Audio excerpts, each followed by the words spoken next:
మన ward incharge Palamuru ముద్దుబిడ్డ అన్నగా మన ప్రాంతంలో బ్రహ్మాండమైన కళ్యాణ మండపం వస్తాయి.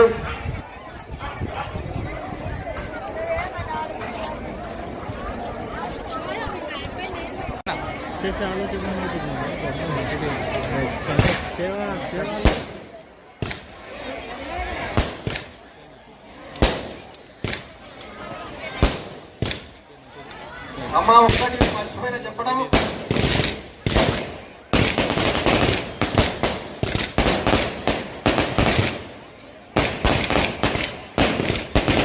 ఇచ్చి వారి నాయకత్వాన్ని మనం బలపరచాలి.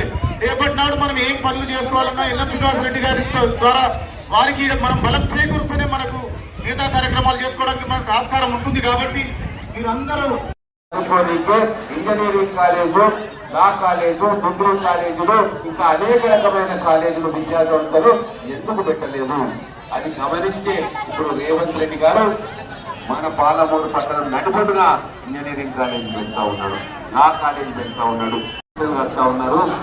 అక్కడ కొడంగల్లో కూడా మెడికల్ కాలేజ్, మెడికల్ హాస్పిటల్ పెడతా ఉన్నారు. అగ్రికల్చర్ కాలేజ్ పెట్టిండు, వెటర్నరీ కాలేజ్ పెట్టిండు, డెవలప్మెంట్ సెంటర్ పెట్టిండు, ఎన్ని రకాల కాలేజ్. ఈరోజు మహబూబ్నగర్ పట్టణంలో అందరూ కూడా ఏకమై గత ఎలక్షన్లో జరిగిన అసెంబ్లీ ఎలక్షన్లో జరిగిన వాటిలో మన ఎన్ఎం శ్రీనివాస్ రెడ్డి గారిని ఘన విజయంతో గెలిపించిండ్రు. వారిపై ఉన్న నమ్మకంతో ఈరోజు అందరూ కూడా ఈ కార్యక్రమానికి రావడం జరిగింది. అలాగే వారు మీరు గత అసెంబ్లీ ఎలక్షన్లో ఓటు వేసి గెలిపించినందుకు మీ అందరినీ ఒకసారి ఉద్దేశించి మాట్లాడతారు. అలాగే